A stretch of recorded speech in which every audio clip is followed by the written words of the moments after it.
The big news in our town over the weekend was that I was in the town chili cook-off, Defending your title. defending my title, which I won first place last year, And what happened this year? the Golden Ladle. I did not win first place this year.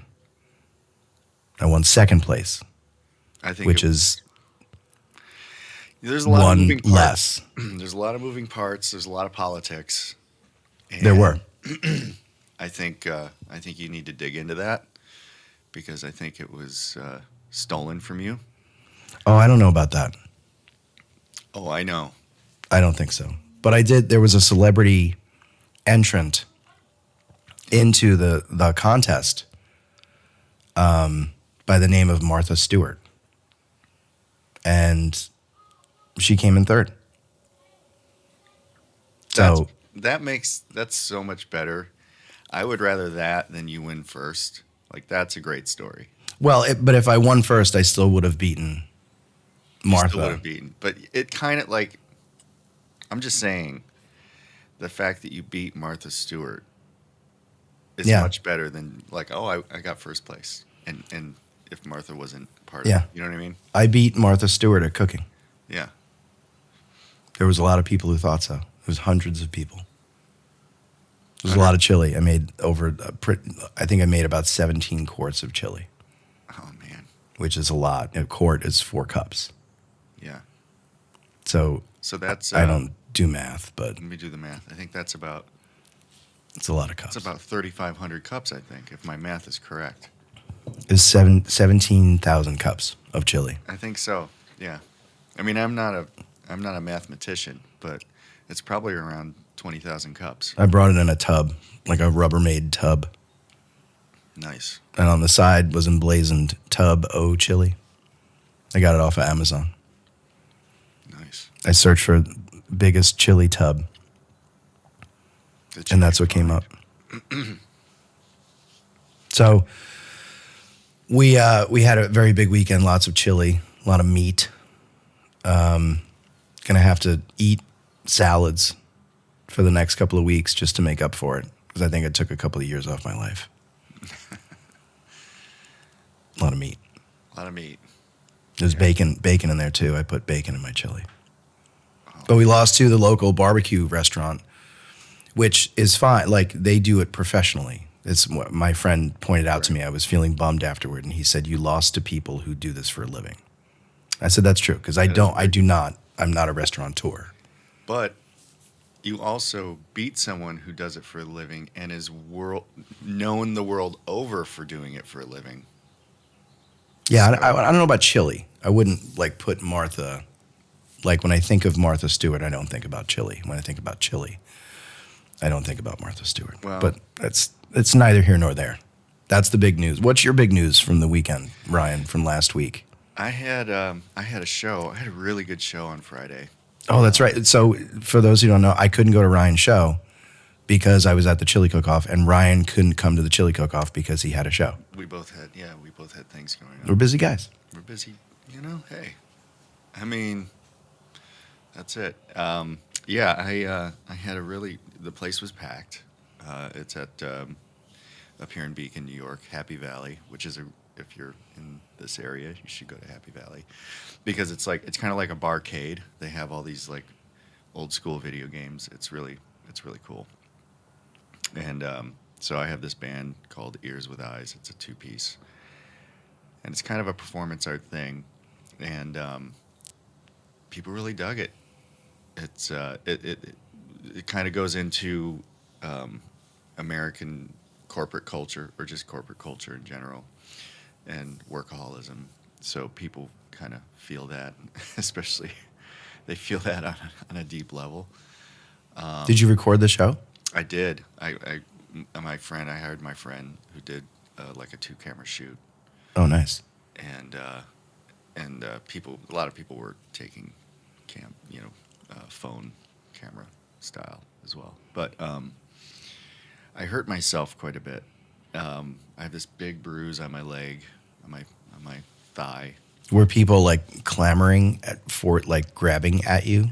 No, it's kind of like, if you can imagine, like if Iggy Pop had a dad bod, it's that kind of a performance.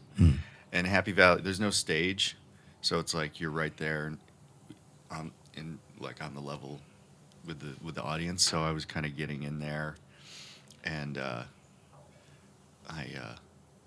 they had a dance. You know that game Dance Dance or Dance Revolution or whatever, where you Dance Revolution, yeah. Yeah. Well, there was some like handlebars that I kept trying to balance on, and I kept falling down. And I have a chair. We set up like we're in a cubicle, so we both are sitting in chairs, and then I get up on the chair and I sort of fall over. And I mean, I'm hurting. You should really myself avoid on purpose. Right, but you're older Yeah. than you used to be, Yeah. so you should watch out for that. I should. Yeah. Because what if you had to do another show like the next night? Yeah. Well, I do have to figure out I do go to the gym, so I'm somewhat in shape, but you're right. Not rock and roll shape. And I'm not. You got to do some deep knee rock squats. I know. I should probably wear knee braces because my knee's a little sore. But you know what? That'd be a good look. Knee pad. Who didn't Mick Jagger used to wear knee pads? Yeah, I think Eddie Van Halen wore knee pads too. Yeah, it's a good look. Today on the show, I'm very excited. We have a very special guest with us today, Heather Ferrari, who is multi-talented, a longtime friend of ours, and she runs a seasonal business called Songful Artists while maintaining a day job and also playing piano and singing and being a mother and a wife and all the things that we juggle similarly in our lives. We're going to talk to Heather in a little bit. Ryan, how is as far as your performance went, what do you think, what's one thing that really worked very well and one thing that you think maybe didn't work so well and that you want to maybe work on or change? I think the concept really resonates with people because it's sort of this, it's just sort of beaten down by the daily grind of work, and then we kind of keep going back between like a work environment where we have this conference call playing, and then it goes into another song, and I get up from my desk and perform. So it's this sort of, it's kind of what we're talking about here. It's this push and pull between your creative life and the rest of your life, you know, and that really resonates with people. People were really affected by it, and like were pulling me aside after the show, and were very emotional, and so that's. I mean, what else could you want as an artist? You connected with people. You struck a chord. People. Yeah. But I think I need to develop the show more,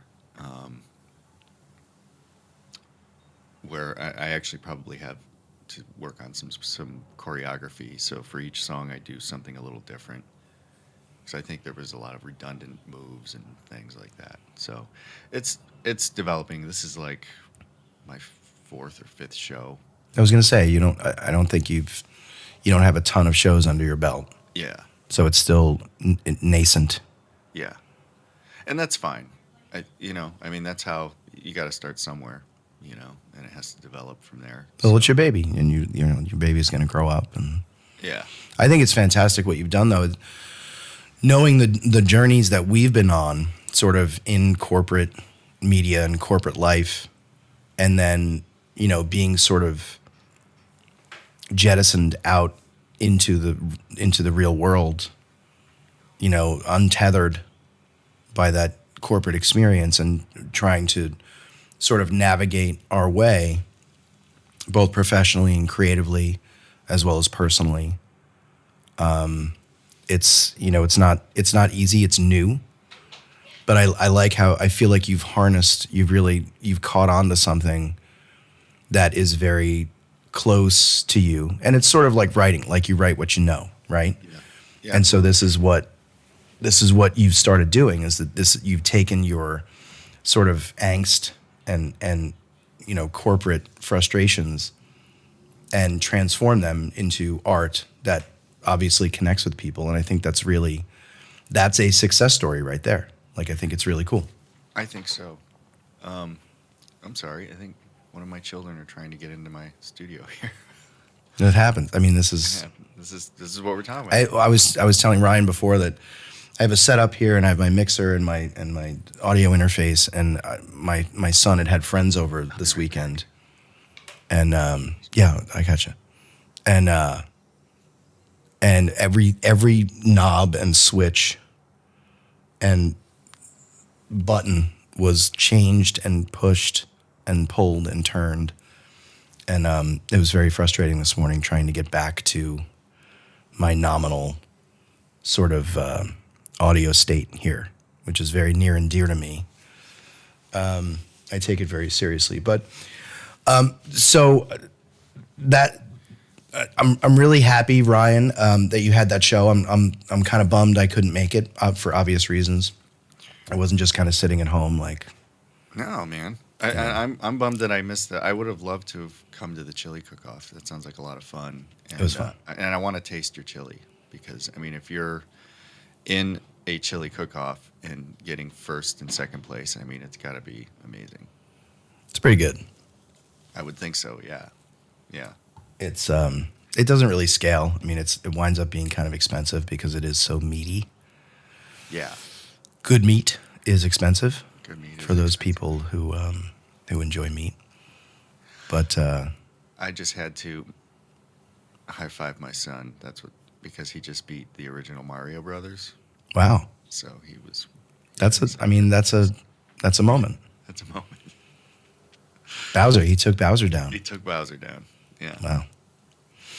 And with that note, I think let's bring in Heather Ferrari because I'm really excited to have this conversation. Again, Heather, as we're bringing her in here, I am just going to make an adjustment here, and there she is. Hello, Heather. Hello, Dom and Ryan. How are you? I'm good. I have enjoyed listening to you two on many levels. Yeah. It's, look, we're extremely busy, and we're really I mean, yeah. Renaissance men with no income. Right. We're in a great spot, really. It's amazing what you can do when you're not working. Right. That is true. Well, my husband is not working right now, and that's actually been really helpful for my business. So, Well, yeah. let's get into it. So Heather, you're wearing a couple of different hats, right? So explain to us what's going on. You've got a sort of a day job that, brings home the bacon, which is extremely successful. I've watched you grow this business over the years. So talk a little bit about that, and then we can get into sort of what else is cooking. Okay. And thanks for the kind words before. So I'm self-employed, which was a huge goal for me. Hearing you guys talk about corporate, that was really really hard for me. When I lived in New York for a long time after I graduated college with my degree in theater and went on a tour for a year and then moved to New York to pursue my dreams, auditioning, waitressing, booking shows once in a while. And as I got older, I'd say into my late 20s, I just did not want to be traveling anymore. And, it's a lot of rejection, which was fine. You get used to that. But I just felt like I like home. It was just too much. So, but I kind of always have been doing something, I would say more on the side. I hate to say that on the side, but, being creative, singing, and got into the wine and spirits industry, which was great. Oh, that was great because we got a lot of free booze. A lot of free booze. I remember that was a good time period for me. I didn't pay. I know. I actually felt so guilty when I quit because I thought to myself, my friends my friends and my neighbors who I would bring cases of wine home to. And I was doing this in Manhattan, so there's a lot of great wines that I was showing to sommeliers. So that was a great job. But I had no time really to do much else. And I was in that career for 6 or 7 years and then had both of my children while working in that. And it was just like, the kids were so important to me, obviously, in my family. And then I had this corporate thing. And after the birth of my second child, my son Rex, I said, I really can't do this because I will never have time for music or theater. Like there's no time for it. It's just kids and work. So I'd always been interested in real estate. And so I had a big bonus coming up. I put my kid in daycare when he was 3 months old, which was really hard for us. And everyone's like, it's going to get easier. And I'm like, I hate this every day. It was terrible. So I knew that when, 6 months into this daycare thing, so when he was about 9 months old, I was going to get a really good bonus. So I waited till I got my bonus and then I, gave my notice and pursued my real estate license. We had moved to Massachusetts at the time and also had started Songful Artists, which Tom had mentioned, yeah. Okay, so kind of did two things at once. Okay, and then so Songful Artists, that was that like a as I remember it, this was a sort of a somewhat established, sort of privately owned business that you participated in and then you sort of invested in and took over, correct? Yes. So when I was in New York focusing on the acting and singing thing, there's a lot of like open calls that you go to for Broadway shows for all different sorts of things. You try to be really creative with making money and, waitressing and catering is great, but it's really fun to be able to do day jobs and things with your voice or your acting. And there was an open call for this company called Party Singers. And it was a company that did mainly holiday music. So they were looking for their holiday carolers. And I went to this open call and I got into the company and I got to the first rehearsal and it was great because all the singers were really good. I felt very grateful to be there. And the owner of it had really big connections with Disney and Macy's. So we had all these great gigs, at Central Park, doing the tree lighting, which we still do, which is awesome. At the Macy's Santaland, entertaining the long lines. And it was a really great paid gig. We would make probably an extra like $2,000 or $3,000 in the month of December. Wow. And this was like 10 or 15 years ago. So to do that, just like singing was great. But, this is really weird, but it brings like a lot of joy to people because when you're singing out in public, you realize that, a couple of things. First of all, holiday music is very emotional for people. It makes people think about their childhoods, maybe people they've lost that they don't spend the holidays with anymore. It's also really amazing to be singing in these public areas. And we do private events. We did private events too, but it was, it makes it really accessible. It's like this high quality singing and performers that you're not paying to see. Like we're getting paid, and like South Street Seaport would pay the company and then we'd get paid that way, if that makes sense. Like neighborhoods bring you in. So it was really rewarding. And it was so hard to explain to people because we're like, yeah, we're Christmas carolers who also do some Hanukkah music and sometimes Kwanzaa.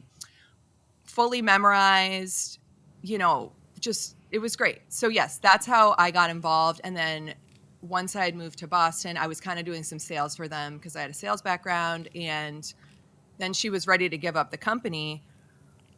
And she asked me if I would be interested in purchasing it. And it was kind of coming at the same time of me leaving the wine and spirits, thinking about real estate. And I said yes. And I was nervous because it was going to cost $15,000. And I'm like, am I going to even be able to make that with this company? Right. So we agreed on like $5,000 a year for 3 years. And And we That's were really busy amazing. our first year. Like, it was crazy. We had 100 gigs our first It's year. crazy. And just to back up, because I'm sort of familiar with it, and maybe some folks aren't. So this is literally like there are 4 people who will like sort of dress up in holiday, Charles Dickens type clothing, or contemporary looks, right? And they will show up to an event or to your space, like a corporate lobby or something like that, and they sing a cappella, and they sing these amazing harmonies of this holiday music like for hours. And it's like super, like you said, Heather, it's super high quality. I think, we have a clip here, and if we can, let's dig into the clip, because I think it'll help some of our listeners understand like exactly sort of what's going on here. So I can show, excuse me, I can show the, let's do a little clip, and then we'll take a look at the website. The website is songfulartists.com. And these folks are available for hire.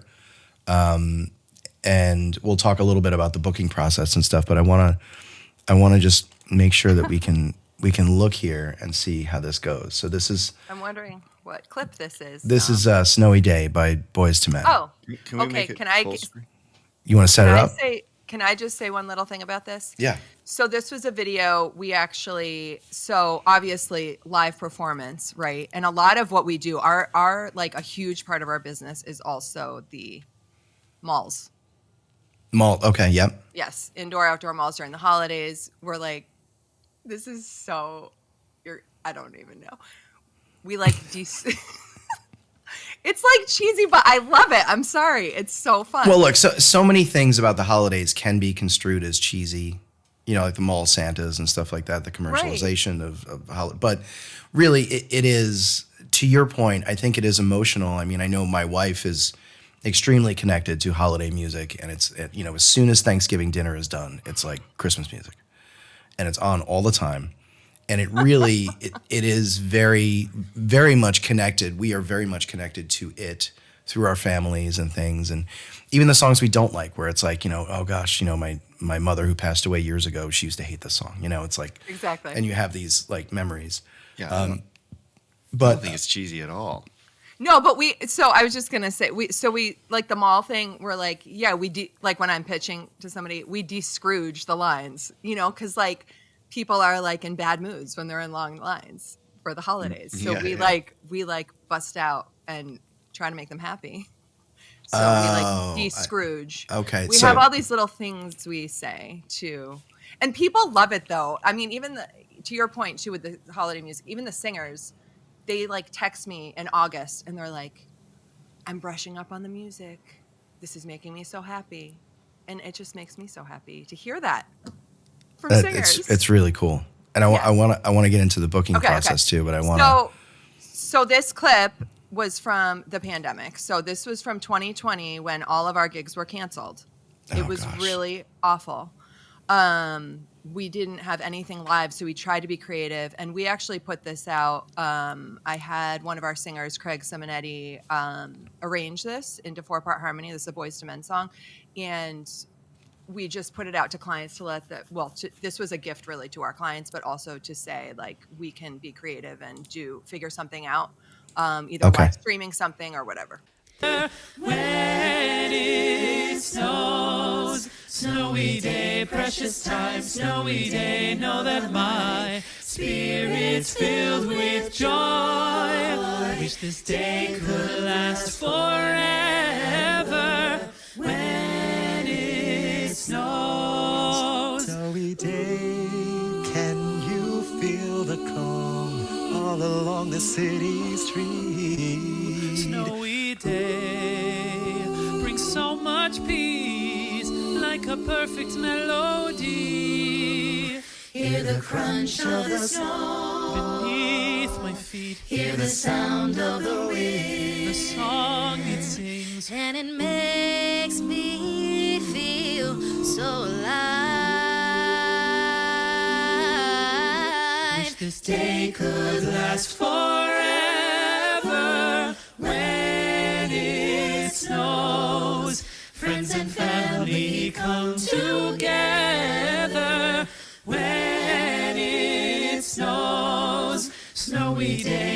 precious time, snowy day, know that my spirit's filled with joy.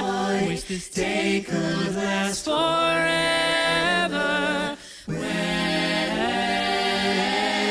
it snows, when it snows. I love the hats because it's like, hey, we're all inside, but I'm gonna wear a hat because Yeah. it's Christmas. Exactly. Those are We some do a lot of serious- that. I say those are some serious harmonies. Oh my god. I don't think I've ever Thank heard you. that song. I love that song. So we get a lot of requests for. It's so interesting how I'm sure you all find this too, just with life in general, but how times just change a lot, and we're getting old. Well, I'm getting old. I don't know about you two. I'm We're getting older. old. We're I'm older getting than old. you. Mid-40s. You are. This is So- and hold on, I'll share. I the just want to website. show folks. So this is the website, and you can see here that this is like a contemporary look, and then there's more of like a Dickensian sort of experience here. But this is you can contact and book these folks, on this website again, songfulartists.com. There's some other video clips here. You guys were a finalist on the CW, That was awesome. which was amazing. That was so fun in LA. It's so cool, and everything that you that goes with it. What I love really is that this is a small business. You think about small businesses like, okay, you're in your town, Small Business Saturday, like all this kind of stuff. But this is like the things that people can do that, it's one thing to throw on like a Sirius XM holiday station, but it's another thing if you're having an event or doing something special to bring this sort of like liveliness, this live experience, supporting these artists as well. This is something that you can do. Talk to me a little bit about the booking process. So like obviously I'm sure it runs the gamut, right? There's probably people who contact you in May with a date, and there's probably people who contact you on like Christmas Eve. Like, so how does that work for you? You're exactly right. So, so they reach out. So we have a lot of past clients that book us for the same kind of thing every year. Then we always have new clients too. They reach out, and I do all the booking. So I have a conversation with them about what they're looking for. And it's interesting because people come with all sorts of different backgrounds in music or not any at all. So I really enjoy this because a lot of the event planners are women, and that's always great for me I'm in a home full of It's like holiday Non-women. girl power. Yeah, I'm just like, I've got 2 boys. My dog is a boy. My husband's a boy. Everybody's very male in my house. So it's a really nice for me just to connect with other women from all over the place. Obviously, if you're a male, you can call me too. I just mean, yeah. So the event planner calls and or the host of the party, and we talk through a lot of different things. We really tailor each event to the event, and acoustics are a huge part of this too because we don't usually use mics. We don't provide sound because we found that was really tough in each different venue that you're in. If you're outside, it can be a little complicated. So I definitely make sure that they understand the whole sound thing. And some things we do on stage with sound, and there's a sound person, and that's great. Outside New York City can be challenging. Yeah. So they're like, we want to be able to hear you. It's like, okay, but if there's a fire truck going by and police car, like this Right. is a very active part of Manhattan. So, these are the things they don't think about. And then we talk a lot about song choices too. Snowy Day, the reason why we brought that song on is because there's no mention of Christmas, Santa. It's a winter song. Right. So we try to really focus on winter music, classic carols, contemporary Hanukkah. Do you do some Kwanzaa. what's the gosh, I hate it. I think it's from White Christmas. The song is just called Snow. You hate that song? Oh my God, it's like one of the worst That's songs the one ever I written. want to bring on. So everybody in the company wants to bring on next year. I want a hippopotamus for Christmas, and I'm like, I hate That's an that awful song too. But Snow, I think it's Irving Berlin. I think it's What? I Irving love Berlin's that song. biggest blunder. That's what I call that song. Oh my gosh, I didn't know this about you. Tony It's and I awful. love this song. Okay, so I really Because it's wanna do just that them song. saying snow over and over again. Yeah, but it's a great 4-part Like, what is thing. snow? Like, okay, I get it. They say other things other than snow. Ryan, do you know that song? I don't think I do. I'd like your opinion. So it's really great. So you should listen to it and tell us what you think. Yeah, so then, it's varying degrees, just like everything I'm sure you deal with. Like people either go, I trust you, you're the expert, go with it. Or other people are like very, very heavily involved. And sometimes, like last year, we had a client and it went great, but she wanted to do a full hour of sing-along at Oh. this event. And I said, Wait, no so one, people sing with you? sometimes that's rare, maybe 2 events a year. Like so they will want us to send them the lyrics. They'll print out songbooks and maybe do 3 or 5 songs, which is fun for people, all singing together. Great. But I'm Sounds like paying- you're a big fan of that. well, because a lot of people don't like to sing. And the other Right. thing that people don't understand is some people don't like holiday music. So they don't want to So trying to get people to sing holiday music.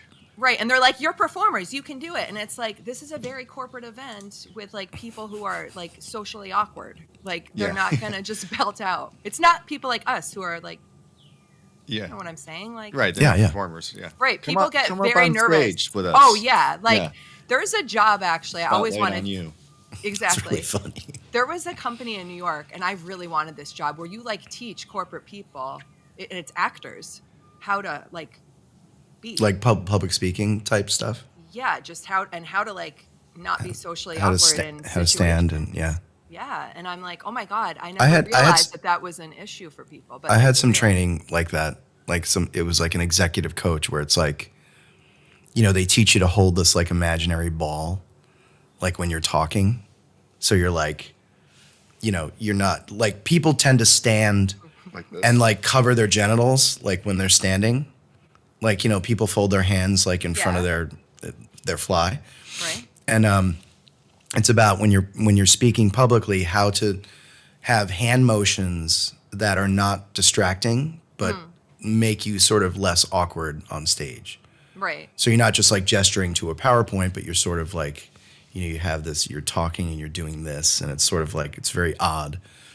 But I think it's important, when you're performing or, look, this is really very, very germane to what we're talking about here, because I think it's really interesting. So you've got, it's sort of meta in the sense that like you're performers going to possibly like a corporate setting. And it's really a metaphor because a lot of corporate America is just performing. It's performance. Right. It's fake. It's, there's a Yeah. language that How are everybody you? uses. There's a script. Yeah. Yeah. Good morning, everybody. Hope everybody had a great weekend. No, you Let's don't. You don't table that. You don't care. Let's You don't table care. it. Yeah, yeah. You don't. Right. We'll hate all the circle back and circle back. belt and suspenders and like all this management speak that it's all performance. And really the authenticity, I think the opportunity for authenticity in the corporate setting is greatly diminished, if not completely impossible. Nobody wants that. Especially Nobody's executives interested. don't want that. No, they don't and you- want individuality. Absolutely. No, but they love it. I feel like there's something inside them that like, it's like that School of Rock, that movie where like the principal goes crazy. Like she's so excited when certain songs come Yeah. out. I feel like this with Joan Cusack. Yeah, Yeah. exactly. There's like that scene where she's like, I forgot what song it is, but she's like feeling the music. I feel that this happens a lot of time in the corporate. It's just so interesting how the different venues are so different. The corporate people, they like love us. They just like, how long have you been singing? Like, what else do you all do? Like they're like so into it. And I wonder is like, there a part of them that wishes they could do, or there's something in their life that's creative that they wish they could do. I don't know. You can really dig deep into this because you know what was hard for me actually? This just made me think of it. When I started in the wine and spirits industry, I remember I was meeting with, you know, a hotel buyer, and he was like, "You should really go into acting. Like you are like so fun to watch," or something like that. And I'm thinking to myself, that is so depressing. Well, it's Like it's sort have of an a whole odd background, Right. You know? right. But Well, then you're like, it's also like a weird. It's like a left-handed compliment too, right. because Like, it's like do you think I'm being fake? right, Like, right. It was more like you're so animated, right? But I don't know. I think, yeah, I really like bringing in a little bit of joy. You know, it's weird. Yeah. Every venue's different. I mean, the public stuff is really wonderful because, again, the big part of the business for me was like, paying artists fairly, because that was a huge thing that started to really bug me. I mean, in New York, my voice teacher literally would be like, "You are one of my only students who pays for her own voice lessons," which were like $150 an hour. And then Who else? you got Who else pays? the parents, rich husband, rich wife, whatever, into their 30s and 40s. That So must you're be kind nice. of, yeah, exactly. But you start to, why a lot of us get into jobs is because we need money. We need to live. Right. I mean, not everybody's situations are different. So when I started to have that reality that I had friends and people in the industry who were totally financially supported and they could rest before auditions and they weren't waitressing at night and they weren't doing all these things, you know, it was such a difference in a life where you really have to work. Like you have to Yeah. support yourself Yeah. and stay creative at the same time. Plus now we all have children too. It's like a lot of things, a lot of responsibilities. That's a whole thing. Oh, right. We were just talking about this, right? Last week. I mean, I'm still. I mean, I had a show on Friday, and I'm not working right now, but you know, we are older. You know, I'll be 46 this year, and kids and all that stuff, and like, I was telling my wife, I was like, the day after the show, I was like, could I, if this ever, if just, let's just say this took off and this became my job, which I do want that. But if that happened, could I do this 5 nights a week, 6 nights a week?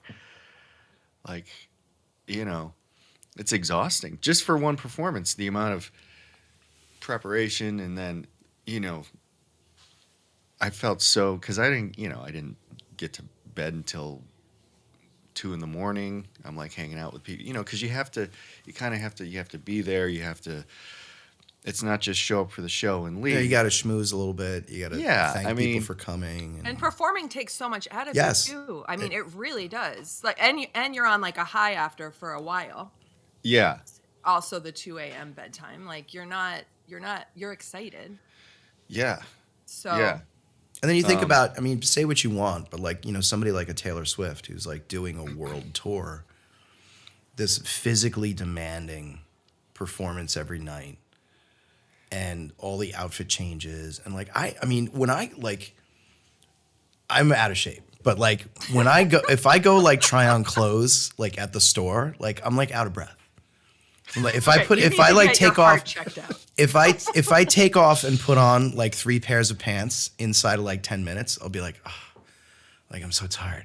But it's like, if you think about all of the things she has to do and then nail a performance. And travel. I'm like, and then why do people travel. complain about her? It really annoys me. I'm like how is she not sick all the unbelievable. time? Like, I That's feel like what I would just get think. sick all the Because time. a lot of the singers, like, I love Adele, but she gets sick a lot. Like Taylor Swift, every time I watch her, I'm like, this girl is just, she never gets tired. It's like amazing.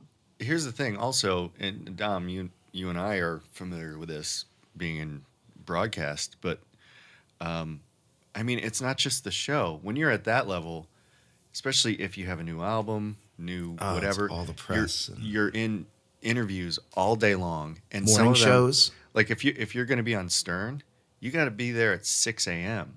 Yeah. You know what I mean? Like you got to be ready to go. The Today Show. I mean, Today think about Show. that circuit around like Rockefeller Center. Like, Oh gosh. that's Yeah. why Mel Karmazin was always so insistent on those studios being there is because he wanted to be in the center, right next to 30 Rock, Radio City, the Today Show, Yeah. Times Square, and really, I mean, the real estate is not built. You remember, I mean, we were putting voiceover booths in closets. I mean, there was just no room.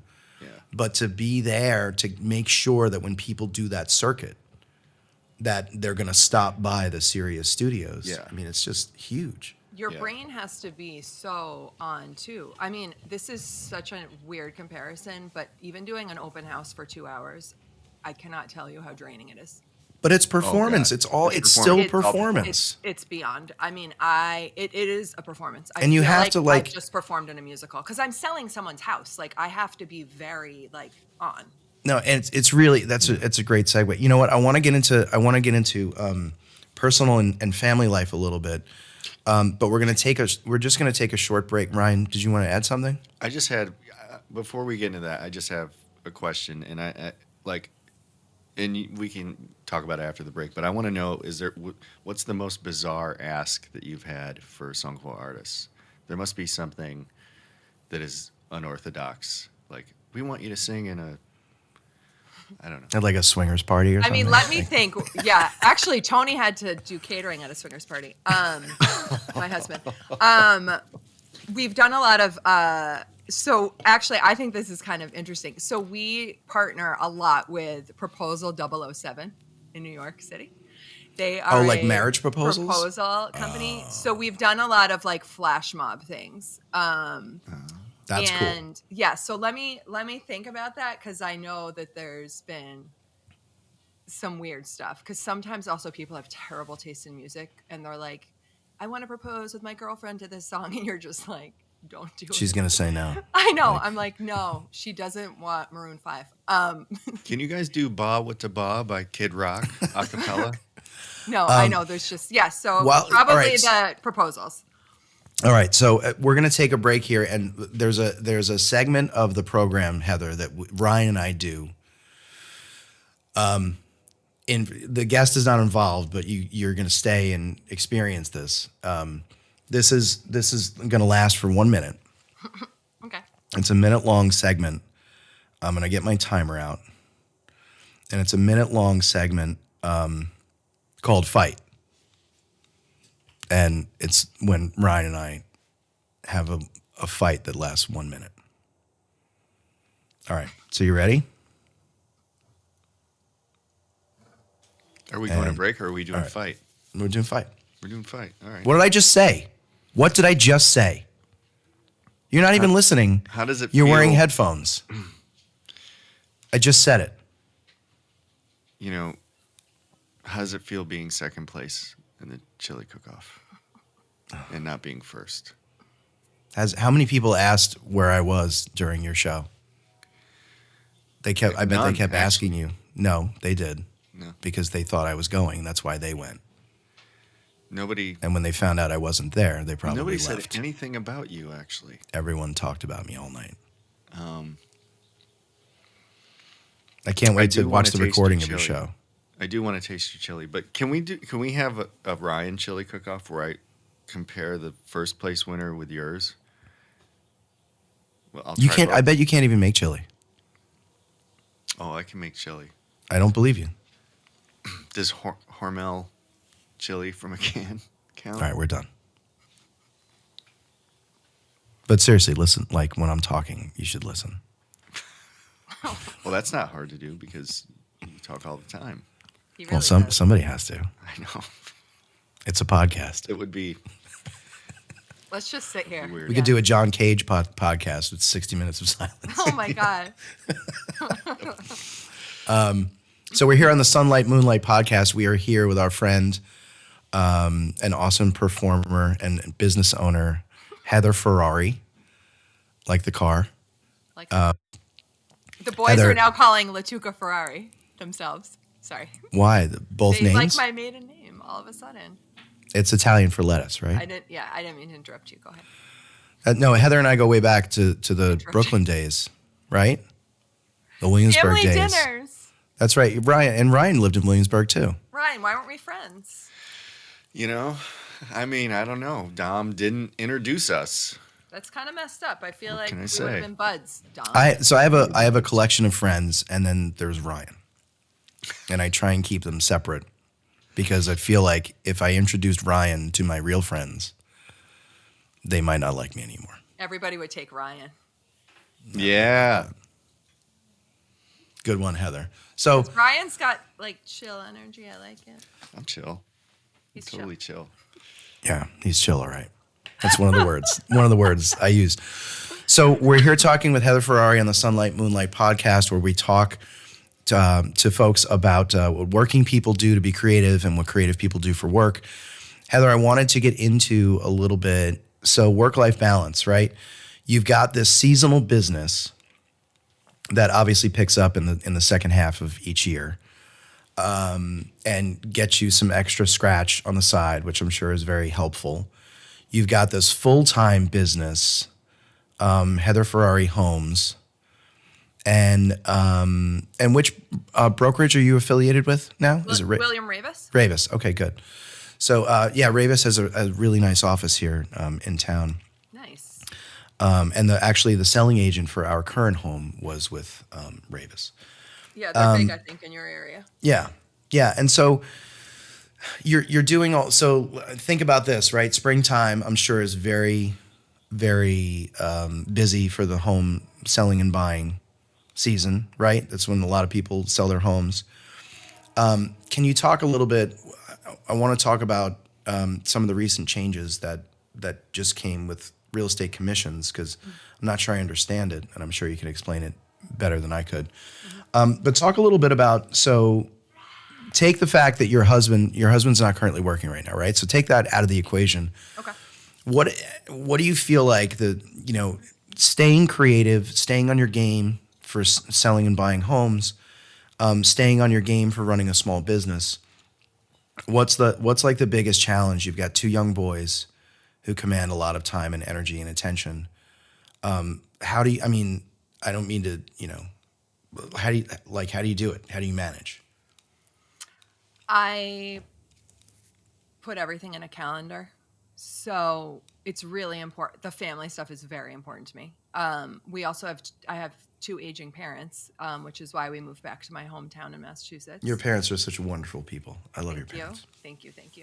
Your mom was as well. So that's very important. Now, this time of year is tough. So spring is very tough.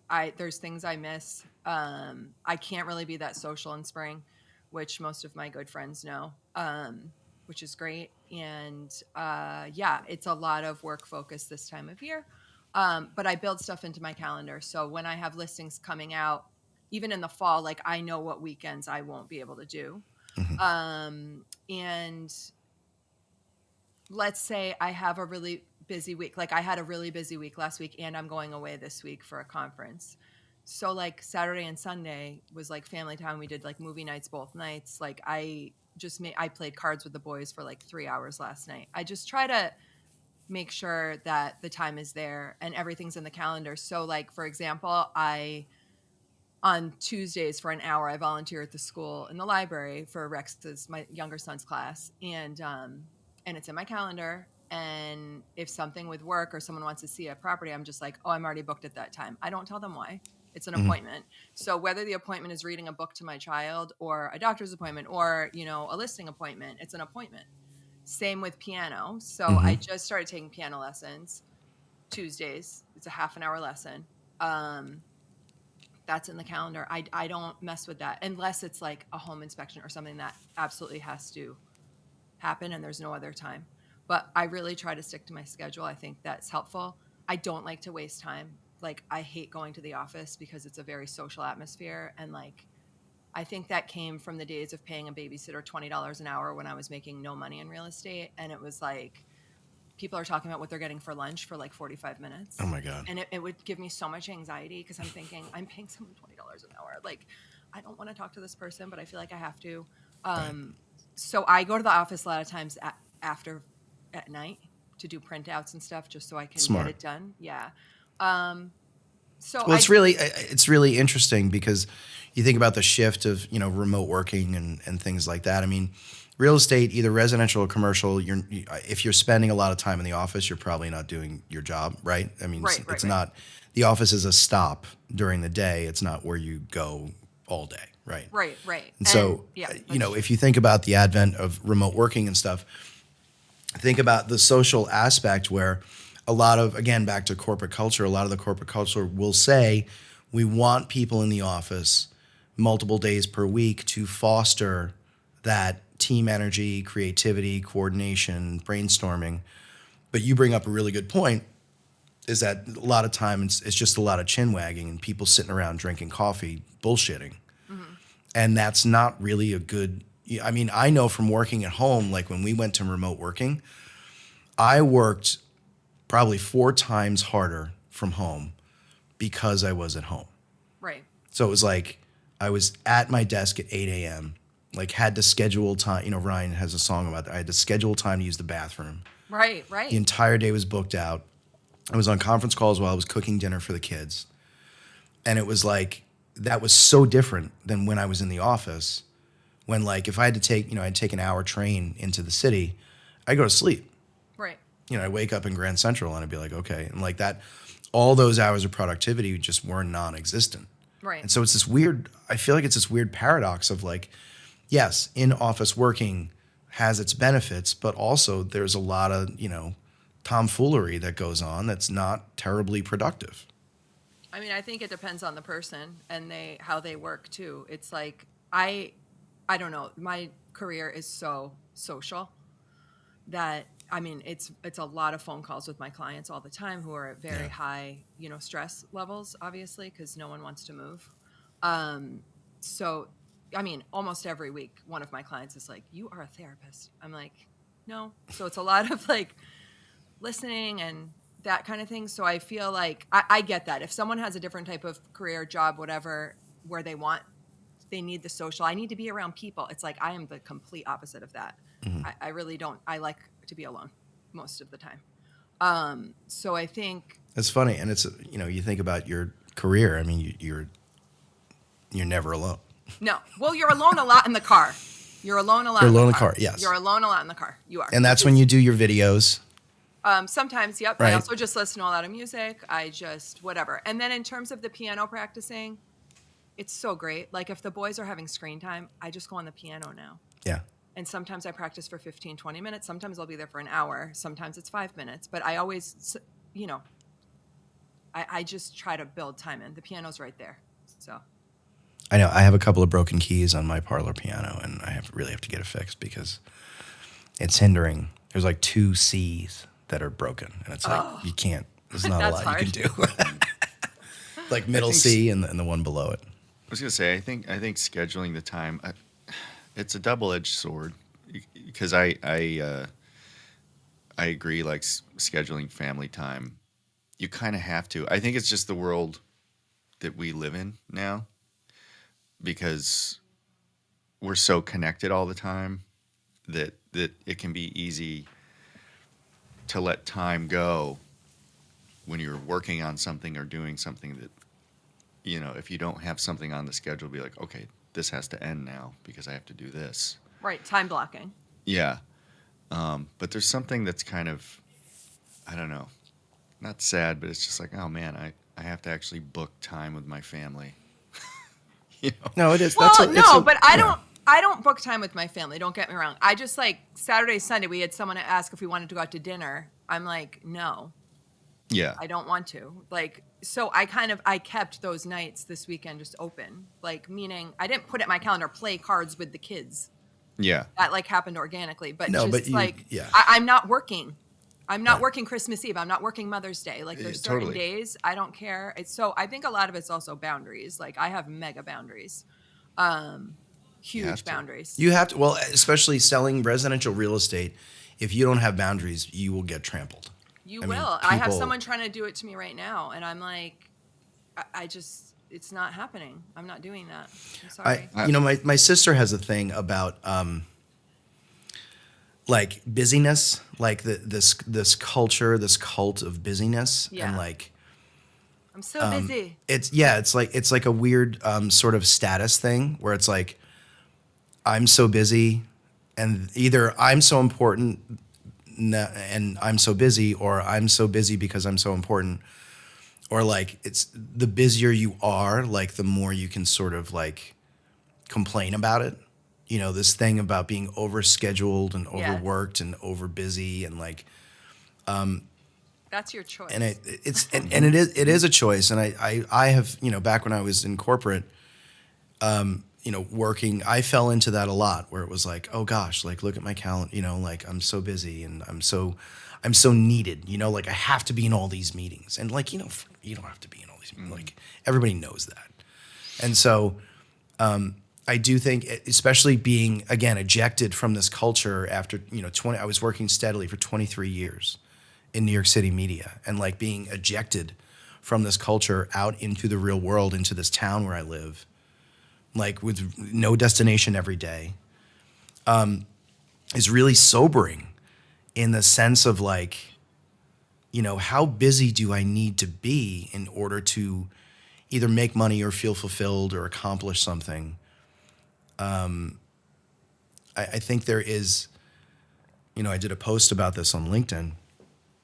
I think there's something in just like taking a walk. I was just going to say that. And like looking at trees and like watching the cars go by and like, you know, and watching the Wheels by John Lennon. I mean, famously, he sort of, after the Beatles, he sort of checked out and really didn't write or perform for years because he just wanted to hang out with his kids. And when he came back, he wrote Watching the Wheels, which is like, you know, people say I'm crazy. People are saying you're wasting your time. People are saying, why aren't you getting back in the game? And he's like, I'm just hanging out. I think it's really important for children too, because I don't know, I can get caught up, and my wife as well, in like, oh, we gotta, you know, it's good to you push your kids to do things so that they have experience. I mean, that's how they kind of learn. It helps them to learn what they like, what they don't like, who they are. But at the same time, like, we try not to like overbook our kids, because it's like, just go outside and stare at the grass or what, you know what I mean? Like being bored Is good. Is good Yes. for their mental state and Brain. good for their brain. It allows them to be creative. It allows them Especially to with all the devices be and all the imaginative. stimulation, right? Yeah. And the AI stuff too, it's like so sad because like that's going to take away creativity. Like, I'm sorry, but that's a totally different way of going about things. I see the value in it. I personally don't even use it for real estate, but a lot of people do. I write everything, all my descriptions, and they take a lot of time. But I just love looking up synonyms for like a Victorian house, like what are the, like grand, exquisite, like what are the other words? Like it really gets your brain going. It's really cool Ryan, too I because agree. Like they gotta be bored. They gotta just do nothing sometimes. Yeah, I mean, because it flexes, you know, imaginative thinking, you know? I mean, it ultimately helps them to grow. But I think we also have to Dom's point, we have to remind ourselves as adults to do that. You know, to allow ourselves to just kind of like be bored. And that can be tough because, you know, I don't know about you, but, you know, when I'm left to myself with my thoughts. yeah, it's not always a it great. It Yeah. can be pretty scary. Well, and it's a lesson too in, you know, I learned in the months after I left work, I learned so much about myself that I just wasn't even paying attention to because I was just like, I'm busy, Yeah. you know? And it's like just sitting in a room and like reading a book or like, you know, looking at like a book of art, you know, like just looking at pictures and stuff. And like, it's really, it's the self-discovery, levels of self-discovery increase exponentially. I think it's really interesting too, Heather. It's, you know, talking about writing descriptions for real estate. It's like, what a cool way to be able to be creative in a day job, right? Where it's sort of like, you know, it's transactional, but But it's also, real estate can be extremely emotional, as you mentioned, because you're uprooting your entire life. It can be really damning as far as like reminding you how much money you don't have. That's You know, really where hard you're for like, when people. you're talking to somebody about their price range, it's like, this is the house you can afford. And you're like, but I want the big house. And it's like, Every you time. can't have the big house. Right. And that can be hurtful. Right. It's a lot of, and that's also like, where does that come from? I actually personally don't have that, but most of my clients do. And it's very interesting. I talked to someone about it yesterday. She was like, if we just had $100,000 more of a budget, we'd get a much better house. And I'm like, okay, but someone with $1 million would say the same thing. So Right. you need to really think about what can work and what I don't know. When we bought our house, I was like, I don't really like our house, but like it's the best house we're getting for the money, and it's a good financial choice, and it's a nice neighborhood. But no, I think people are coming from all different different places, but the creativity with the writing is great. The creativity with staging, I absolutely love staging. Creative in there's so many ways. With my open houses, I'll do different things for open houses that it's fun. If like I had a listing a couple years ago where Robert Frost, the poet, had rented that house at one point. So I was like researching his poems, and I framed some of his poems where the sign-in was, just to let people know like he was here, which is just so cool. I mean, it's also really cool being in homes. Whose woods these are, I think I know. His house is in the village, That one though. of his.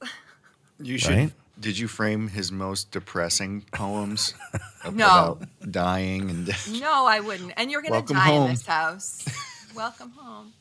No, so I do feel, and I have to say, like, talking to you too, it reminds me also of like how hard corporate was. And I do have to say that being self-employed, although stressful at times, is really rewarding, and you do really make your own schedule. Like so that is a huge part of life for me, is like, yes, I'm really crazy this time of year, but like summer's pretty flexible. Like I could take a month off in the summer pretty easily. I have people I pay who can work on my behalf. How do you handle, is there anxiety about income, and how do you handle it? Do you get numb to it after a while? No, definitely Or you're not. just like, if you have like a bad month, do you go to a bad place? No, I haven't had a check since February, but I'm getting 5 checks next month. Like it's kind of, that is not bothering me. But maybe last year it did. I've been making consistent income for 5 years now. I've been in the business for 7 years. So See, that's scary to me. Like someone who's always gotten like a biweekly corporate predictable paycheck. Yes, That's scary to me. it is. But what you do is, what I do is every check that comes in, I take a third, put it in my tax savings account for taxes. I put a third in our checking account, and I put a third in savings. And a lot of times we're pulling from savings. And then Tony spends all of it And then Tony spends all of it. No, Tony's not on a spender, Axe which is body helpful. spray. Yeah, exactly. No, it can be stressful. I mean, this news is not really not stressful. Yeah. So talk to me a little bit about, So there's been a federally mandated change in how commissions are calculated for real estate sales, right? And can you talk us through that? Sure. Yeah, real estate commission has always been negotiable. There's no set in stone commission, just like with anything else. When you meet a kitchen designer, you meet 3 kitchen designers, they're all going to be different prices, and you get what you pay for. And some people are just really expensive also and not worth it. And some people are really cheap and maybe they're worth it. Like, it just depends on the situation. So yeah, I really don't believe in all of this involvement, to be honest with you, of how much money that realtors should make. And it's hard. It's really hard to read a lot of the articles, because I was reading some last night and I just can't go there with like, we could have done this ourselves. We didn't need our realtor, whatever. You can do it yourself. It's called for sale by owner. You can do it yourself. That's a choice. You're not forced to work with a real estate professional. When we were buying and selling our last transaction, I was like so thankful for our real estate agent, because she was so She just did everything. And it was like, we just like showed up to the closing. It was like magic. And I know how much work there is. There's a lot of work on the back end too that you don't see. And even when you get a listing, like I have a listing coming, she hasn't signed paperwork yet. I've already spent like 15 hours with this woman. Yeah. Like, yeah, I know that's not worth $10,000, but it's not worth nothing. Right, And right. that's just before you even sign a contract. Now we're going to work together for 3 months.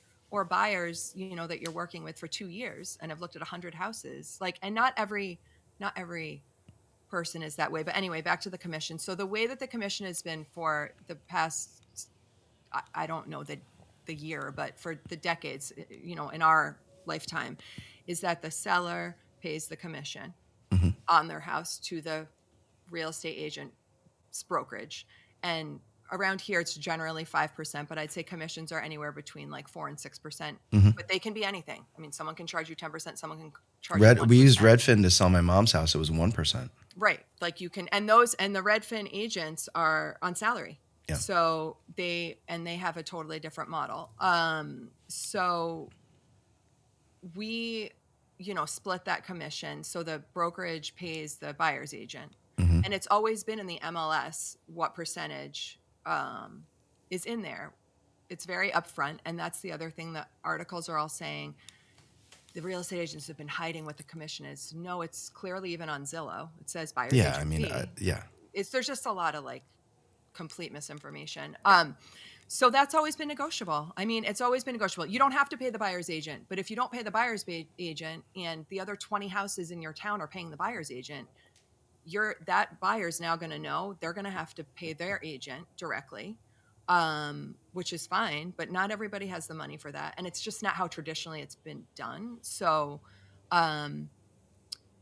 so now I don't know what's going to happen. I never practiced dual agency before, meaning representing both sides of a transaction, because I don't find it ethical. It's legal, but whatever. Now, will I have to change my business model? I might have to, but that's going to be really weird. I don't want to represent the buyer and the seller at the same time. Yeah. But the buyer might try to come right to the listing agent. I just think it's going to bring out a lot of shadiness, because there's also listing agents who are just not going to bring stuff to the market, and then they have their own buyers and they're just going to finagle. And I think that's Does it? not good. Does it? And I don't know if this is state by state, but does a home for sale have to be lit? Like, how like sometimes there's a job post, like you have to post a job for like a week. No. Even though you have somebody internally you're going to give it to anyway. Like, does it ever have to be listed officially? No. Because it happens a lot in this town. It's tough to buy houses in this town because people sell them like To their friends. through conversations. Yeah. Yeah. Yep. And we do that too once in a while. It's not as common out here. No, the only way that it has to be listed on the MLS, which is the site that filters then out to Zillow and all The that. multiple listing service. The multiple listing service is, when you're working with a realtor and you want it to go on the MLS, Okay. then you can. But you can't post something to the MLS. A realtor has to do that. I don't know if that's going to change. So yeah, we'll see what happens. I think there's a lot of unknown right now. I'm telling my clients that, a lot of them have signed contracts already with me through the fall, that I'll keep them posted on what's going on. And if we have to change the 5% to 3%, that's fine. And then the buyer's agent can pay. I don't know. We're going to have to figure out. Well, everything's negotiable, right? I mean, Everything. It's very flexible. I'm very annoyed with the agents. I think that's why this happened. They didn't explain that. I mean, every single conversation, this is the percentage. You can negotiate this. I personally don't negotiate. But you might be able to find someone cheaper. I've done it before where it's like, Right. I'm going to, I'm building a relationship here. Like I think our last transaction, I think we paid either 4.5% or 5%, but her normal percentage is 6%. But I was like, well, if you give us 5%, I will promise to keep using you throughout our experience here. Right. It was sort of like a, paying it forward where it's like, do you want to start, the old saying about selling cars, right? Do you want to sell one guy one car, or are you going to sell a guy a series of cars over 20 years, right? So. Oh my gosh, my parents are so loyal to their car guy.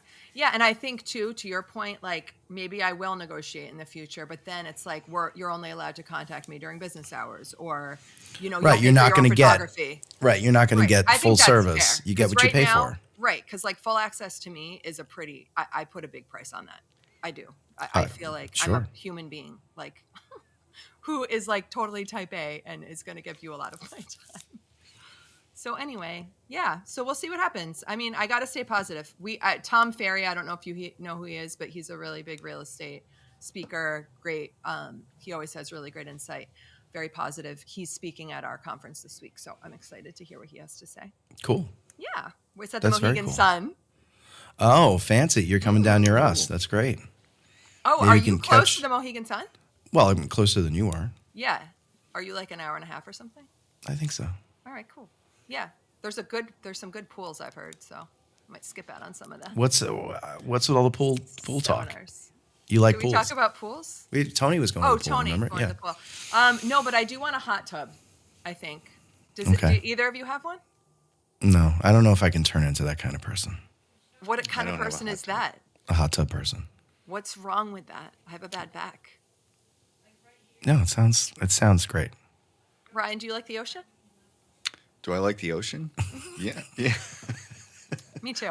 I I do- prefer I- the ocean. I love the ocean. The I ocean's a love special riding the place. waves. I love the ocean too. Yeah. I love the ocean. That's I a grew dream up on of an island. Dom's and mine and Tony's. That's right. having a beach Beachfront place. property, right? Doesn't one have to day. be beachfront, just near the beach. I am not a big lake person though. Me Me either, neither. Ryan. Me neither. It's like I judge people right away. It's terrible. They're like, yeah, we're more of a lake person. I'm like, we're not going to be good friends. Like I know it in my head. My don't family and like- I, every year we go to the Adirondacks, and we stay pretty much at the same place.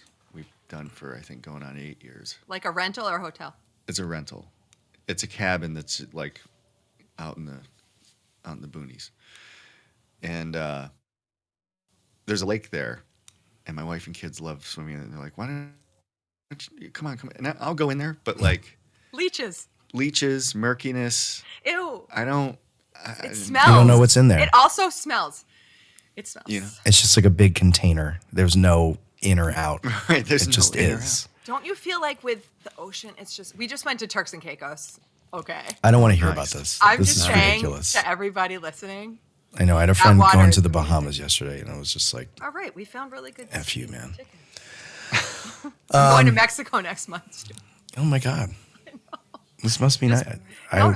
We're renovating the house, so travel is not on the cards for us right now. No, it's good. But we're going to wind up. Heather, this has been a really fantastic conversation. Again, songfulartists.com. Carolers for hire. Who knew? And Heather Ferrari Homes. If you need a home in the Western Massachusetts area, Heather is your gal. 6% gets you full access. 10%, man. 10%. I guess it's negotiable. But Homes by homes. So we end the program with a segment called Easy Uneasy. And this is where Ryan, because he's a nice guy, will ask you a question that's easy to answer. And then I will ask you a question that may make you uneasy. Okay. Okay, here we go. Easy question. Do you take your vehicle for routine oil changes? Yes. That was really easy. It was very easy. I don't have the list in front of me, Ryan. I think I'm just gonna Wing it. wing it. Don't ask me anything about history. Please. Well, it might be about your history. That's fine. Oh, That's fine. But not anything that's going to make me look dumb. let's see. Something that won't make you look dumb. It has to make you uneasy, though. That's fine. Do you want me to post something in the? You want me to, Why?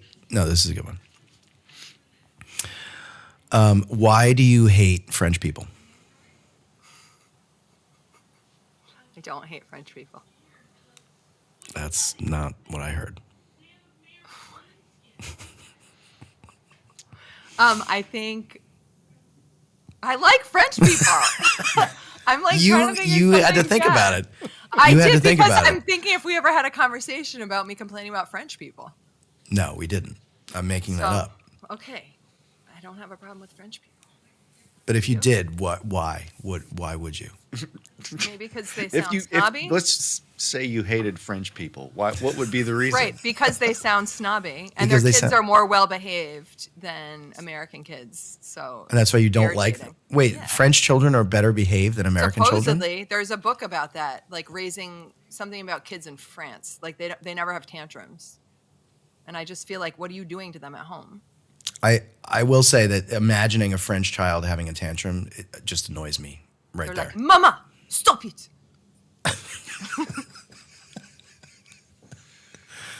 So that's why you don't like French people, is because their children are better behaved than Americans' children. Stop. I like French people. You're a Francophile? No. When I worked at the UN as a projectionist, So you love French people. there was the Francophile Society, Francophone, and it was just people who liked France and French culture. And once a month, they would do a screening of a French film that I would have to screen. I'd stay and do overtime because it was in the UN theater. It was in the evening. And it was extremely civilized. They would set up like this whole thing of like wine and cheese. And I would play this French movie and drink wine with them. And you know, they would speak in French around me. I think they might have been making fun of me. Probably. Because I'd be like, I don't know what you're saying, but it sounds great. And those were some nice memories from the United Nations. That was a good assignment to get the Francophone Society. Cool. And that's, I mean, I don't dislike French people the way you do, but that was the way that I enjoyed it. Ryan, anything else for Heather? This has been such a great program. I'm so happy that you came on, Heather. Thank you for having me. You two Yeah, are awesome. that was awesome. It's really cool, right? It was a nice escape from the busyness. The busyness. Don't you- fall for it. Did you have the opportunity to think of a bizarre ask for Songful Artists? I was thinking about it, and it must be a restaurant flash mob proposal in Manhattan. We were asked to do, to go to this restaurant. Shoot, I can't remember what restaurant it was. It's kind of a fancy restaurant in Midtown. To go as diners. The guy wanted like 30 singers. That's weird. I'm like, like that's people going to cost you tens of thousands of dollars.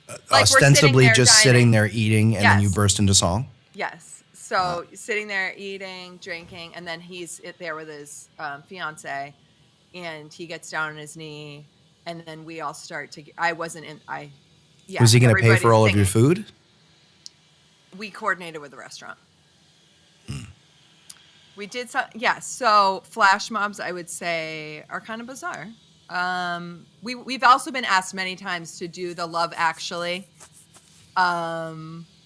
flash mob. Do you remember that? You didn't see that movie? Oh, I don't remember the flash mob though. They're in the church getting married, and all yeah. All you need is love, yeah. and there's like people all over. So yeah, we get. Sometimes people like us to like recreate things they seen in movies, and you're just like. That was the song you played. That song at your wedding. Our matches said "Love is all you need." I still have those. That's so cool. Can I make a suggestion for a song for Songful Artists? Sure, Ryan. Why are you laughing, Tom? Because I can't wait to hear this. Snowblind by Black Sabbath. That could be really fun. I don't know it, but I'll look it up. I'm writing it down. It's not about traditional snow. It's a different kind of snow. Is it cocaine snow? I think so. Oh, Oh, cool. we're kind of kid friendly, but then it would just have double meaning. Maybe that would open up our fan base. There you go. Snow Cool what? idea, the metal Ryan. community. Snow what? Snowblind. Yeah, we want I'm some just metal kidding, of people. course, but- No, that's funny. I want to hear the song though. That's hilarious. This is a Christmas song about cocaine. We want to be all inclusive to the drug users out there. Yeah, Listen, cokeheads are people too. I agree. they are. I say it all the time. I agree. Well, that's great. I don't That say used that to all happen the a lot when I worked at Bond Street in the bathrooms. I remember when you worked at Bond Street. Me too. That was delicious. It was. Taylor Swift was just. It was You work- across from Il Buco, right? I think it was up like All right. diagonal up the street. Yeah. I think I remember Il Buco. that was yummy. That was. We had that that second family dinner there when I introduced Christine to everybody. Oh yeah, My that's wife. right. That was fun. right. All right. Well, this has been a fantastic program. Heather, thank you so much for joining us. Stick around. Ryan and I are going to finish up the show here, and then we'll do an upload. But I really appreciate your time. Again, songfulartists.com, Heather Ferrari. Thank you so much for joining us here on the Sunlight Moonlight Podcast. Thanks, you all. Heather. Thank you both. So, Ryan, what is in store this week for you? Oh, I have to finish a song. I have to mix a song and distribute it because it's March One a month, 25th. right? You got One a month, and I'm you're way due. behind.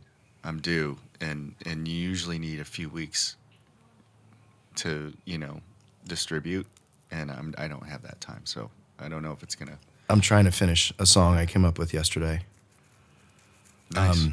and I have to probably have to find a job. Oh yeah, I have to do that too. We should But probably my find jobs. mom is here this week. Oh, She's visiting. The kids are on spring break, and so I also want to have activities. We're going to go up to the FDR Museum today after the podcast, oh, that's cool. up near Hyde Park. Hyde Park, yeah. So yeah, I want to just try do different things, so we're not just sitting around. That's cool. Yeah. That's very cool. You should do the walk over the Hudson and the bridge. Oh, that's a good one. You know, I think we're gonna go into the city one night or one day. I think Friday. We're also doing an early, like a day before Easter dinner. We're hosting at our place on Saturday. what are you gonna make? Chili? I'm making I'm making ham. Ham. You love ham. And it's gonna be a bit of a potluck, but ham, mashed potatoes, ham gravy, Ham. and my in-laws will bring stuff over as well. Ham. Ham. What kind of gravy do you make with ham? Ham gravy? Ham gravy. I'm making a butt ham. It's not a spiral ham, Oh, like a pork butt? like a pork butt. It's Like a gonna be pulled pork? Slow cooked? slow cooked. I love pork. I think I'm gonna make lamb, not ham. Ooh, And I might do, Lamb. or I might do like a veal shank, like an ossobuco type thing. well, that sounds good. Yeah, I don't mind that it's baby cows. I know you It's don't. tender and delicious. It is milk fed. Someone told me at the chili cook-off that they don't eat pork because they like pigs, and because they're smart. And I said, I guess that's fair. I mean, it takes all kinds. You know. I don't really care. What But, was your week looking like? I have a friend coming in from out of town. I have to find a job. And we're getting ready to go. We have spring break next week. And so we're getting ready to, we're going to do some local traveling. But I'm really happy we got to talk to Heather. I think that was a really good conversation Yeah, she's awesome. about what we're trying to do here. Hey, keep me updated on the tune. Let me know if I can help at all. If you need any real musicians to play in your song, let me know. I got it covered. I just need to borrow a guitar because I don't have any. Yeah, I see that. These are just, that's a background that I use. It's a green screen. It's a green screen. Nice. And you as well. If you need me for anything, I am here for you. I might need you to rip a guitar solo, bro. Rip.